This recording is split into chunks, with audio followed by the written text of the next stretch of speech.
We are honored by the presence of one of the Philippines' most prolific filmmakers and a master of genre films, known for his critically acclaimed movies, On the Job, Honor Thy Father, and By Bus. The director of the HBO Asia original series, Food Lore, Island of Dreams, that made it to this year's prestigious Tokyo International Film Festival. Let's all welcome, he's already here up front, Direk ERIK Matti. Thank you for joining us, Hello. Direk. Okay, Direk, we'll launch right into it. Would you like to say something before anything else? Oh, okay. Okay, so I'll ask you a question then. Sir, how does it feel that Island of Dreams is screening in this year's Tokyo International Film Festival? We were surprised because we thought HBO was just gonna launch it, and then I received a message from Eric Koo, the showrunner. He sent a few of the episodes to the Tokyo International Film Fest, and they eventually picked our episode, the pilot episode for Food Lore, and the Vietnam episode. And I'm happy. I have another film in Tokyo as well, so that's 2 movies there. Okay, I don't want to keep you away from our friends from the press, so we open the floor for questions. There are microphones going around, so if anyone has a question for Direk, ERIK, Matti, or any of the members of the cast, please step up. I understand Eric Koo, the showrunner, chose the directors he wanted to work with. How did that collaboration take place, and why did you choose Sipalay, Cartagena Island as the location? What's great about Food Lore is, and I think all the other series with HBO, is when we were tapped, we were asked what kind of food story we want. And we had several permutations, but a lot is riding on a food story with Filipinos kasi we're the most un-Asian in the Asian region. I mean, we're more Spanish, we're more Latin American rather than Asian. So those are the things that we took into consideration. The first questions we asked when we were writing the script was, what do we want to know about the Philippines that the international audience would also be excited to know about? And for one, I said we have to include a fiesta. That's one. Number 2, it's how food brings together communities, di ba? With ours kasi it's a communal thing, di ba? Parang we are like the Spanish who, when we start eating, we take hours just talking on the table, and we're not like the Japanese where it's more ritualistic, where ang dami nilang atin family style. The food is family style, everyone digs in, and it's the conversations on the table that really matters. So those are things that we considered. And the next one was, what's the most identifiable Filipino story that we can have? So we chose the diaspora of the Filipinos. With this one, she just came from Manila, but eventually she's gonna end up in Hong Kong in the story. So we felt that that would be universal enough, but it's something that also Filipinos would relate to.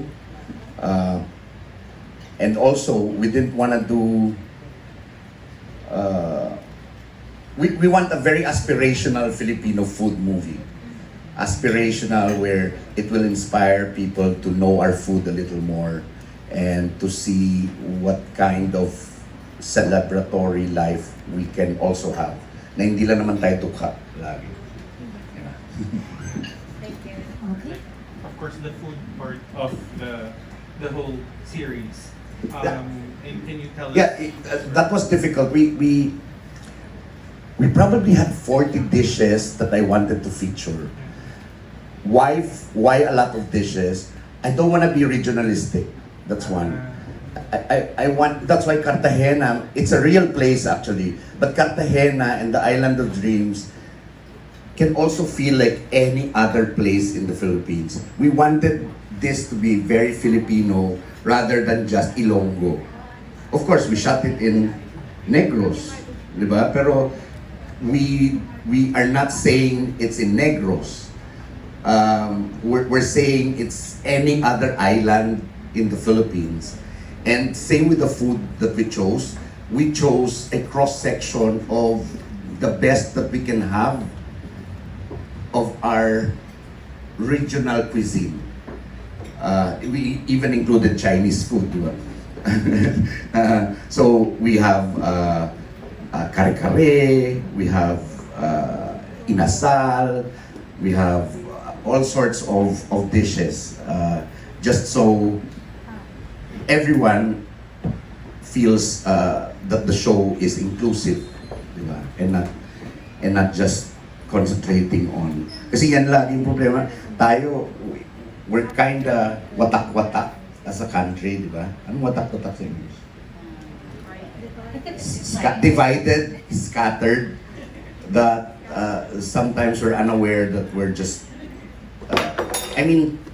I've always dreamed of showcasing Ilonggo food, but for this one, I thought I shouldn't just deal with Ilonggo food. That I should be inclusive of all the other dishes that we have. And even the fiesta scene, it was Tagum, like a Tagum based. Sorry? Like a Tagum based fiesta performer. The performers. It wasn't really from like Bacolod or No. There's two fiestas. The other fiesta, the more solemn one, and even the offering to the sea.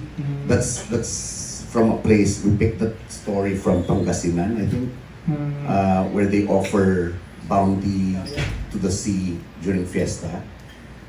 While the dance parade that we had, we gathered like 5 communities in Negros, one from Bacolod, one from Kabangkalan, several, and they were enthusiastic. The mayors helped us out. They were the ones who brought them in buses, because we staged the whole of that. It's not like a stolen video footage.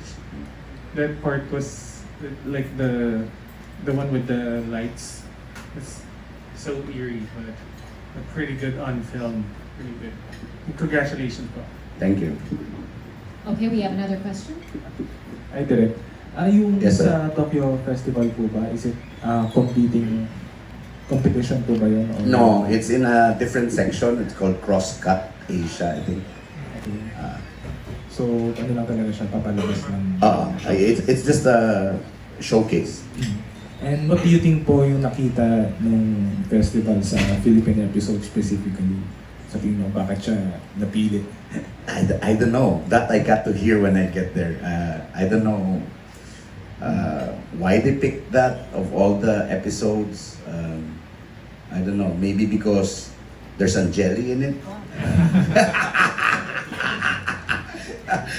Because she's been around festivals, you know.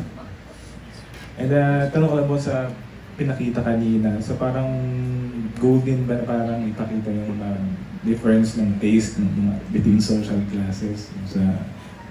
Yes, I think I keep on telling. I've shown this to a few people, and I'm saying, in as much as this episode is about food, this is also about filmmaking. I mean, in Philippine context, and also everything about our country. Diba na parang our country has stopped being ambitious or figuring out the best. When you go to other places like Hong Kong, there's one guy who just does noodles for 80 years, and he has figured out down to the last centimeter and down to the last ounce of flour what's the best chew of a noodle. tayo, we always settle. Diba? We don't go for perfection even if we can never get there. Diba? So, parang ganun siya. A lot of people would like to settle. And here's Angeli who wants to see things, who's curious about finding out things. And parang ganun siya. Diba? We have all these ideas, good ones. We do good work, but we always settle for something because there's not enough money, there's not enough resources, there's not enough time for research or for R&D or for lagi, diba? And we just equated it to food. That sometimes food is just survival. Like if you saw the adobo sequence, the reason why it's salty through our research and bakit dadamihan ng sabaw, in the earlier, yung ginawa niya, yung damihan mo ng sabaw, di ba? Because food is for survival. It's not about good taste. Yung parang, pag maraming sabaw, mabubusog yung lahat ng tao sa, kahit konti lang yung sahog, mabubusog yung buong bahay.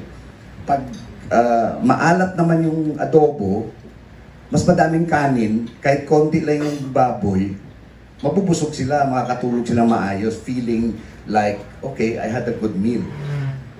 But that's just for survival. What's the next step, di ba? Anong sunod? What's the next step? Do we make adobo better? Do we find the right taste for the adobo? Alam mo yun? Do we just make enough sabaw so that we showcase the ingredient more rather than just the watery soup? Alam mo yan? So parang ganun yung kanya. Thank you.